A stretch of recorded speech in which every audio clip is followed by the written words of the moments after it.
Talk about just the 10 days of camp and how that's going for you. Yeah. I mean, it's been great.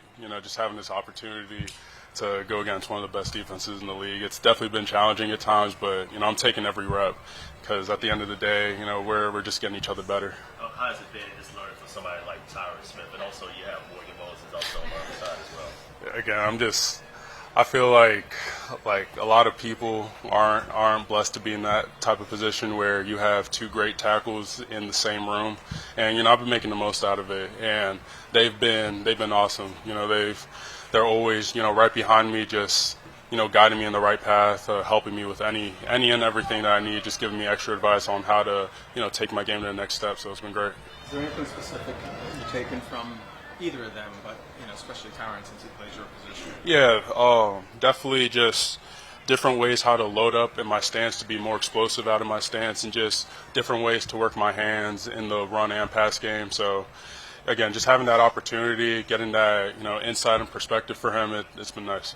How different are the pass rush techniques that you see from the NFL guys versus what you saw in the Big Ten? Yeah, very, very big difference. So obviously with, I'd say in the Big Ten and just college football in general, you're going against a lot of pass rushers that are one-dimensional. So it's a lot easier to, scout them and know, what they would do. But here, at least with our D-line, I mean, all of the edge rushers have both speed and power, and they're great with their hands. So it's definitely a lot more challenging. What do you think about today specifically? Scrimmage conditions out there. Sorry? What do you think about today specifically, as far as today's practice was a little bit different? Yeah, it was a little bit different just because we were just scrimmaging the whole time instead of having individual periods, but we tried to make it as game-like as possible, and we were able to get a lot of reps. So there's definitely a lot of good that we did, but I know for me specifically, there's just some stuff I need to clean up. But again, it's all good reps. How's it been working with Aaron? It's been awesome. It's been awesome. I mean, the way that he can just inspire an offense in the huddle, really make everyone, believe in each other and in themselves. I mean, it's awesome. In terms of picking up stuff from the defense, I know this defense doesn't run a ton of blitzing, different things like that. From the communication aspect, has that been a challenge just in terms of picking up stunts, guys going speed and power, so quickly in training, others? Yeah, definitely. It can be challenging at times, and I think that's just the adjustment period, at least for myself, just transitioning from college to the NFL, just because here everyone's a lot bigger, a lot quicker, and a lot stronger. So just for me to be a half second, more quick than I was last year will make all the difference. Are you doing anything at right tackle? Are you taking any reps at right tackle or working there at all? As of right now, no, but I'm prepared to play anywhere. Are you looking forward to the joint practice and preseason game just to kind of get started in that? Yeah, absolutely. I mean, obviously I've never done it before, so it's going to be a new experience, so I'm going to take it all in. Is it a tough position or a weird position? Because obviously you got a Hall of Famer in front of you, so, for you to play, he might have to get hurt. That's not what anybody wants. So is that a weird position, and how do you approach every day? Yeah, it's definitely not the most regular position, but being honest, I don't really think about it like that. I just think about it as I have a Hall of Fame left tackle in my room, and I also have another veteran tackle in my room, and they're both great guys who are willing to help me develop in any way possible. So I kind of just try to think about it like that. Are they constantly in your ear? Olu, we've seen them out there. I saw today Morgan on the sideline. He was going over something. Is that kind of a constant? Yeah. And, I mean, as a rookie, that's what you want, just having older guys who, want to help you get better. So, as I said earlier, I'm just blessed to be in this position. When they give you kind of pointers are you writing them down? How are you kind of approaching that? Yeah, if it's in the meeting room, I'll just jot it down because before I go to sleep, I always look over my notes. So, in the meeting room, I'll write it down, but on the field, I try to replicate it out on the field, when I go out to the field, but, at the end of the day, they're just helping me out, so it's on me to really take it in and, do on all the things that they're trying to help me out. Were you a fan of Washington growing up? Because you grew up in the area. Mm-hmm. I wasn't really a Washington fan growing up. I didn't really have a favorite team, but I just had favorite players growing up. So I know it's a preseason game, but Are you? Is it a good feeling to know that a lot of people back home are going to be able to watch you? Yeah, it's awesome. Again, just I'm blessed to have a really nice circle around me with family and friends, and they're always in my corner the last 4 years at Penn State, and nothing's going to change now that I'm here in the NFL. So. From a technique perspective, trying to get to a certain spot, do you feel like there's a difference with being in the Jazz versus at Penn State, trying to get to your spot quicker? Like, do you notice an adjustment there?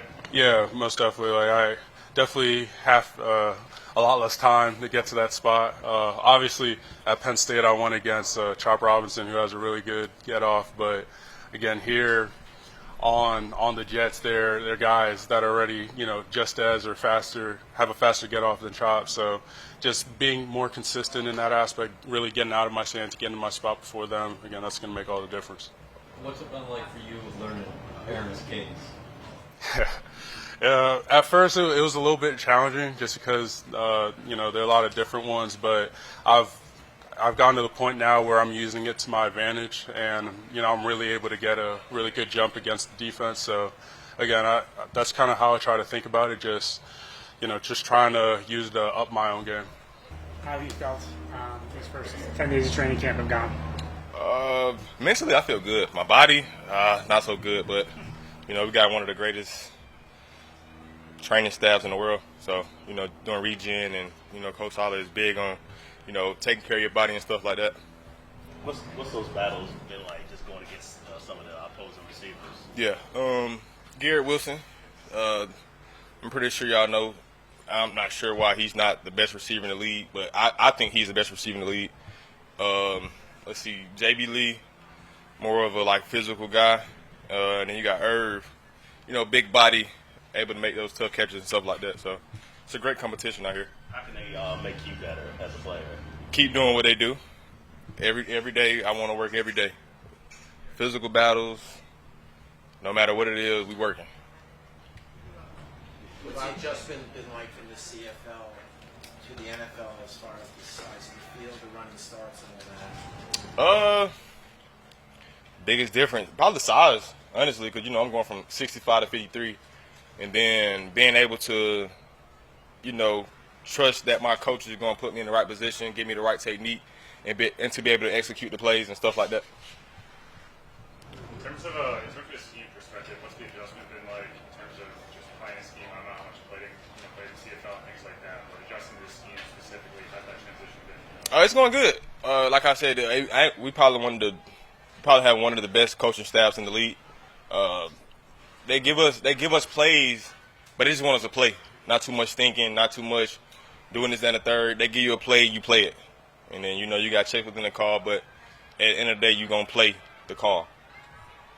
Michael Carter II said he got the chance to get to know you throughout the course of the draft process. Just talk about what that relationship is like. Yeah. So the crazy part, it was him. I actually met Quincy first in Atlanta at DSA training, and then I met MC, and then I met IO, and then just getting his number for the draft and connecting with him, and it was just it almost meant to be because I got in Brooklyn, I think it's Brooklyn or Manhattan, I got a suit company called Prevalence, and they sponsor me suits and stuff like that. So I feel like New York was always home for me when I came on my top 30 visit, and just feel like home. Did you have an inkling that the Jets could potentially pick you up? Yeah. The crazy part about it is, so April 15th, Coach Tio, he sent me a picture of me getting drafted by the Jets. So, April 23rd, I think it was the 23rd, right? When was the day 3? Yeah, somewhere around that. And then just to be able to get that picture on the 15th and get drafted a couple weeks later, it's just almost meant to be a fairy tale, sweetheart. Were your hometown Falcons interested in the draft during the process? No, not really. So they got to pay. What has it been like being around Sauce and DJ, and what are you kind of taking from them? I'm in the greatest room in the world, honestly. Those guys are just they are teachers. DJ sit right here, Sauce sit right here, I sit right in the middle. So whatever he asks, I'm writing it down, and I'm asking him questions. Hey, DJ, right here, what should be my leverage? He telling me this, then the third, and the same thing with Sauce. And make sure y'all send his condolences because I think he lost a friend over the weekend. So make sure y'all send him his condolences. What's the excitement like to be able to hit a different color next week? Hit a different team, play some different receivers. It's almost as like, let's put it like this, right? You meet a girl, right? Now it's time to take on a date. And then I want to say Coach preaches for the love and regard, and he preaches that to us a lot. You know, like taking care of your teammates, stuff like that. That's why I said this here is probably one of the best teams in the NFL. And this year we're building something special. There was a long pass out there today. Huh? There was a long pass incompletion. You were in coverage. Yep. Did they rule a hold-in or pass interference? What did they tell you about that? Because that drive kept on going. I don't even know. Yeah. Whatever they call next play. I can't really think about, the play that happened before. Because you think like that, then you're always going to think like that. So, if it's a pass interference, next play mindset. And that's what DJ taught me. Because, DJ is one of the best corners in the league, if not the best. I done seen him give up a couple plays in practice, but he right back to it. And, I'm just developing that from him and maturing more by being around him and Sauce. JBC, he's going to have a big year, too. A lot of people sleeping on him. He's going to have a pretty big year. What do you like about his game? Just all around, bro. 'Cause I know last year he said he broke his foot at the OTAs, and like it's seeing him this year, like JBC is that deal, like for real. Brandon Eccles too, like I'm in a great room, like some of the best athletes in the world.